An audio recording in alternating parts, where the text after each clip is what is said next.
अस्सलाम वालेकुम। Welcome back to none भाभी व्लॉग्स। उम्मीद करती हूँ आप सब ठीक होंगे। अल्हम्दुलिल्लाह हम सब बिल्कुल ठीक हैं। ये है ईद का व्लॉग और ईद के दिन हम सुबह सुबह नमाज़ पढ़ने जा रहे थे। मैं और मेरे हस्बैंड, करीब में ही मस्जिद है तो वहाँ पे औरतों का भी नमाज का इत्माम होता है, तो वहीं पर मैं भी चली गई थी ईद की नमाज़ पढ़ने के लिए। और ईद की नमाज़ पढ़ने के बाद जब मैं घर आई तो समरा और इसका जो भाई है, ये दो लोग कब्रिस्तान जा रहे थे। कब्रिस्तान जाने की वजह ये थी कि जो मेरे ससुर हैं, फादर इन लॉ, उनकी डेथ हो गई है और डेथ हो गई थी, इसलिए उनसे मिलने जा रहे हैं। मतलब ईद के दिन हमारी फैमिली में होता है कि जो लोग वफ़ात पा जाते हैं कब्रिस्तान जाते हैं फातिहा वगैरह पढ़ने के लिए। तो मेरे हस्बैंड और समरा दोनों वहीं गए थे, मैं नहीं गई थी।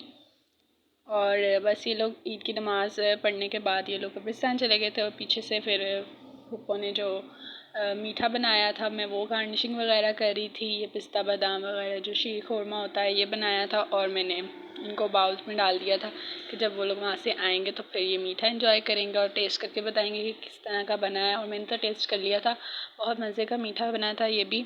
इसकी रेसिपी बहुत ईजी है, इंशाल्लाह मैं कभी आप लोगों के साथ ज़रूर शेयर करूँगी अगर नेक्स्ट टाइम फूफो ने बनाया तो। मीठा वगैरह खाने के बाद फिर मैं आपको अपना ये रूम दिखा रही हूँ। मैंने रूम थोड़ा सेट वगैरह कर लिया था, बेडशीट वगैरह बिछाई थी, तो मैंने कहा आप लोगों के साथ शेयर करती हूँ कि आज ईद के दिन मैंने कौन सी वाली बेडशीट बिछाई है। तो ये न्यू बेडशीट थी तो मैंने ये बिछा दी थी, क्योंकि ईद वाले दिन हर चीज़ आपको ना एहतमाम के साथ करनी चाहिए। ईद का वो त्यौहार होता है जो साल में एक बार ही आता है। उसके बाद हम लंच की तैयारी करने लग गए थे, क्योंकि थोड़े मेहमान वगैरह गेस्ट आ रहे थे।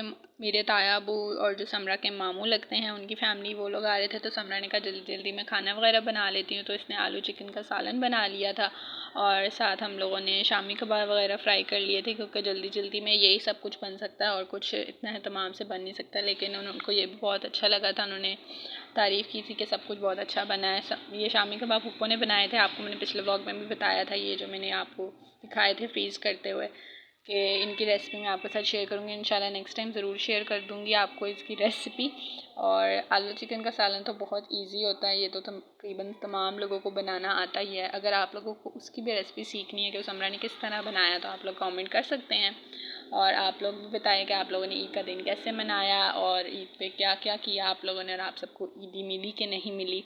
ईद तो बचपन की होती थी, बचपन में इतनी खुशी होती थी, 10 रुपये भी मिलते थे तो बहुत ज़्यादा खुशी होती थी, और अब हज़ारों भी मिलते हैं तो वैसी खुशी नहीं होती है।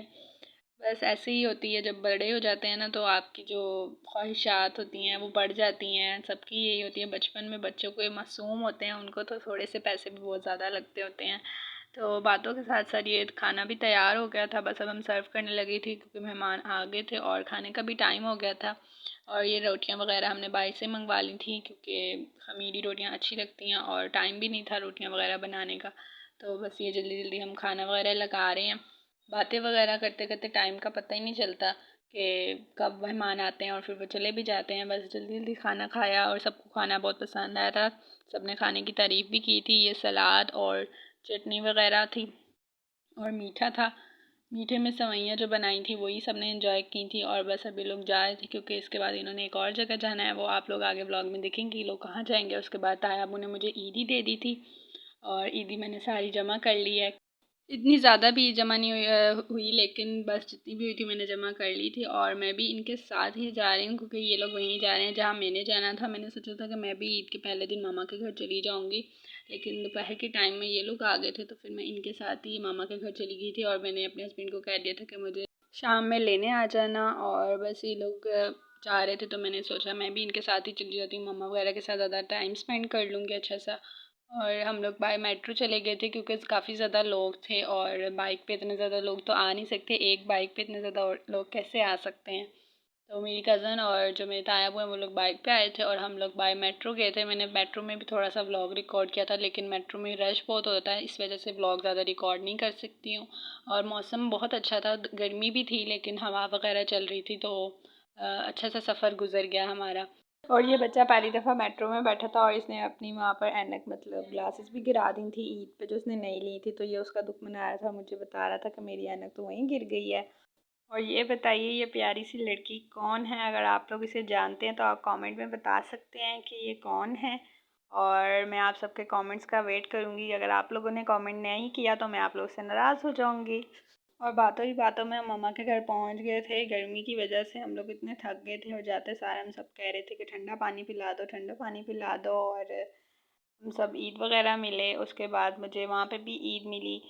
और वहाँ पे फिर ईद मिलने के बाद मैंने अपनी बहन से कहा कि मुझे मेहंदी तो लगा दो। मैंने तो इस ईद पर अभी तक मेहंदी नहीं लगाई, क्योंकि मैं अपनी बहन से ही मेहंदी लगवाती होती हूँ। उसके बाद हम लोग छत पे चले गए थे कुछ फ़ोटोज़ और वीडियोज़ बनाने के लिए। तो ये मेरी बहनें भी आप सबसे ईद मुबारक कह रही हैं, और ये मेरी कज़न आपसे ईद मुबारक कह रही है। उसके बाद हम नीचे आ गए थे, मेरी कज़न वगैरह चले गए थे। तो ये एक शादी का कार्ड आया हुआ था, मैं आप लोगों के साथ ये शेयर करी थी कि अब हम लोगों ने ईद के फ़ौरन बाद एक शादी में भी जाना है।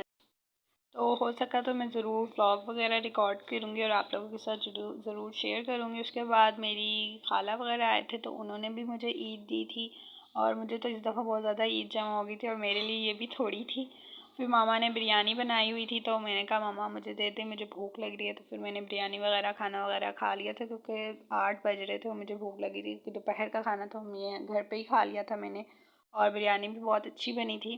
मम्मा तो हमेशा ही अच्छा खाना बनाती हैं, ये तो आप लोगों को पता ही है। अगर आप लोग मेरे पुराने व्यूवर्स हैं, सब्सक्राइबर हैं, तो आप लोगों को पता होगा कि मैं अपने हर ब्लॉग में अपने मामा के खाने की तारीफ़ ज़रूर करती होती हूँ। और उसके बाद मेरी बहन कह रही थी कि आप तुमने कस्टर्ड नहीं खाना मीठे में जो मैंने बनाया है, तुम खाओगी तो तुम उंगलियां चाटती रह जाओगी। तो फिर मैंने कहा कि ले आओ कस्टर्ड भी। फिर हमने कस्टर्ड वगैरह एंजॉय किया था। कस्टर्ड भी अच्छा बना था, वनीला फ्लेवर वाला कस्टर्ड था। और अब मेरी बहनें भी कुकिंग स्टार्ट कर दी है उन्होंने, तो उनकी भी अब मैं आप लोगों को रेसिपी शेयर किया करूँगी। उसके बाद मेरे हस्बैंड मुझे लेने आ गए थे, और उसके बाद हम लोगों ने एक जगह से आइसक्रीम ले ली थी, क्योंकि समरा और पप्पू ने कहा था कि हमारे लिए आते हुए आइसक्रीम ले लेना। तो समरा की जो फेवरेट आइसक्रीम है वो कहीं से नहीं मिल रही थी, इतनी मुश्किल से हम लोगों को इस बेकरी पे मिल गई थी। बस हमने आइसक्रीम वगैरह ली, और इसी के साथ साथ हमारा जो ईद का फर्स्ट डे है वो यहीं पर ख़त्म होता है। अगर आपको हमारा ये व्लॉग पसंद आया है तो हमारे चैनल को ज़रूर सब्सक्राइब कीजिए, व्लॉग को लाइक करें, अपने फ्रेंड्स और फैमिली के साथ शेयर करें, और कमेंट्स में भी बताएं कि आपको हमारे व्लॉग्स ऐसे लगते हैं।